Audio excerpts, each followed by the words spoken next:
بسم اللہ الرحمن الرحیم۔ السلام علیکم ورحمۃ اللہ وبرکاتہ۔ آج کے سبق میں بھی ہم قرآن کریم کے عام غیر مخصوص اور اس کے مقابلے میں خبر واحد کو پڑھیں گے۔ اس کو پڑھنے سے پہلے ایک اختلافی مسئلہ سن لیجئے۔ اختلافی مسئلہ یہ ہے کہ کیا ایک یا دو مرتبہ دودھ پلانے سے حرمت رضاعت ثابت ہوگی یا نہیں۔ امام اعظم علیہ الرحمہ کے نزدیک ایک مرتبہ بھی اگر بچے نے دودھ پینے کے زمانے میں کسی عورت کا دودھ پی لیا یا کسی عورت نے بچے کو دودھ پلا دیا تو اس سے حرمت رضاعت ثابت ہو جائے گی، یعنی وہ عورت اس بچے کی رضاعی ماں بن جائے گی اور وہ بچہ اس عورت کا رضاعی بیٹا بن جائے گا۔ یوں وہ عورت اس بچے پر حرام ہو جائے گی ازرو نکاح کے، یعنی اس عورت کا اس بچے سے نکاح جائز نہیں ہوگا اور نہ ہی اس عورت کی اولاد سے جائز ہوگا۔ اچھا، اس کے مقابلے میں امام شافعی علیہ الرحمہ کا موقف یہ ہے کہ ایک یا دو مرتبہ دودھ پلانے سے حرمت رضاعت ثابت نہیں ہوتی۔ ان کی دلیل یہ ہے کہ خبر واحد میں آیا ہے، یعنی امی عائشہ صدیقہ رضی اللہ عنہا سے روایت ہے کہ لا تحرم المسۃ ولا المسۃان، کہ ایک مرتبہ دودھ پینے یا دو مرتبہ دودھ پینے سے حرمت رضاعت ثابت نہیں ہوتی۔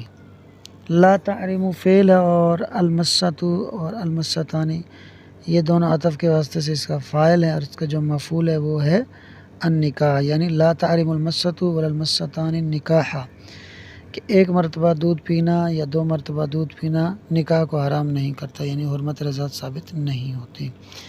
اسی طرح ایک اور روایت ہے کہ لا تحرم الاملاجۃ ولا الاملاجتان، اور ایک مرتبہ دودھ پلانا اور اسی طرح دو مرتبہ دودھ پلانا یہ نکاح کو حرام نہیں کرتا، یعنی حرمت رضاعت ثابت نہیں ہوتی۔ تو وہ یوں خبر واحد سے کہتے ہیں کہ ایک یا دو مرتبہ دودھ پینے یا پلانے سے حرمت رضاعت ثابت نہیں ہوتی، جبکہ اس کے مقابلے میں امام اعظم علیہ الرحمہ قرآن کریم کے عام غیر مخصوص کو دلیل بنا کر کہتے ہیں کہ اللہ تعالیٰ نے قرآن کریم کے اندر فرمایا وَأُمَّهَاتُكُمُ اللَّاتِي أَرْضَعْنَكُمْ، اور تمہاری وہ مائیں کہ جنہوں نے تمہیں دودھ پلایا وہ بھی تم پر حرام ہے، یعنی ان سے تمہارا نکاح کرنا حرام ہے۔ تو امام اعظم علیہ الرحمہ فرماتے ہیں کہ دیکھیے اس آیت کے اندر ارضعنا یہ لفظ عام ہے، عام غیر مخصوص ہے، اس کے اندر کسی قسم کی کوئی تخصیص نہیں کی گئی کہ ایک دفعہ دودھ پلانے سے حرمت رضاعت ثابت ہوگی، دو دفعہ پلانے سے ثابت نہیں ہوگی، ایسی کوئی تخصیص نہیں ہے۔ مطلق کہا گیا ہے کہ جس نے تمہیں دودھ پلایا وہ تم پر حرام ہے۔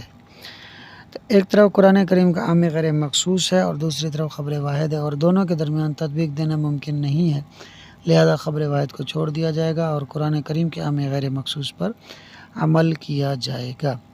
اب اسے عبارت سے دیکھ لیجئے۔ وَكَذَلِكَ، اور اسی طرح، یعنی جو پیچھے ہم نے مثال پڑھی کہ خبر واحد کو چھوڑ دیا گیا تھا اور قرآن کریم کے عام غیر مخصوص کو لیا گیا تھا، اسی طرح آگے بھی ہے وَكَذَلِكَ قَوْلُهُ تعالیٰ، اسی طرح اللہ تعالیٰ کا فرمان وَأُمَّهَاتُكُمُ اللَّاتِي أَرْضَعْنَكُمْ، اور تمہاری وہ مائیں جنہوں نے تمہیں دودھ پلایا۔ یقتدی بعمومہ، یہ فرمان تقاضا کرتا ہے اپنے عموم کی وجہ سے حرمت نکاح المرضعاتی، مرضعاتی سے ترجمہ کریں گے دودھ پلانے والی کے نکاح کے حرام ہونے کا۔ اللہ کا یہ فرمان اپنے عموم کی وجہ سے دودھ پلانے والی کے نکاح کے حرام ہونے کا تقاضا کرتا ہے۔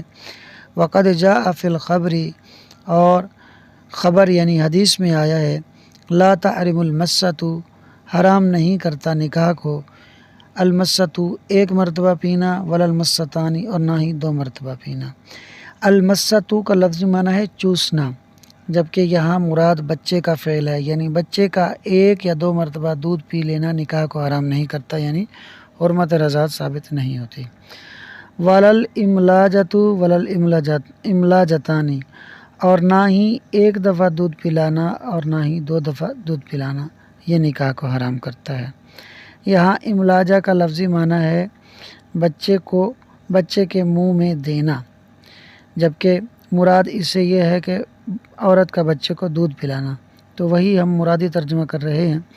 ولا الاملاجۃ ولا الاملاجتان، اور نہ ہی ایک مرتبہ دودھ پلانا اور نہ ہی دو مرتبہ دودھ پلانا یہ نکاح کو حرام کرتا ہے۔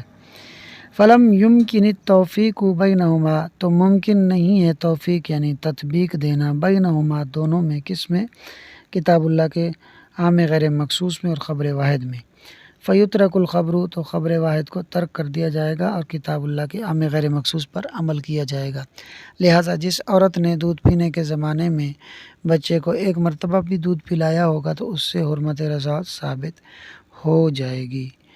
یہاں ہمارا عام غیر مخصوص کا بیان ختم ہوا۔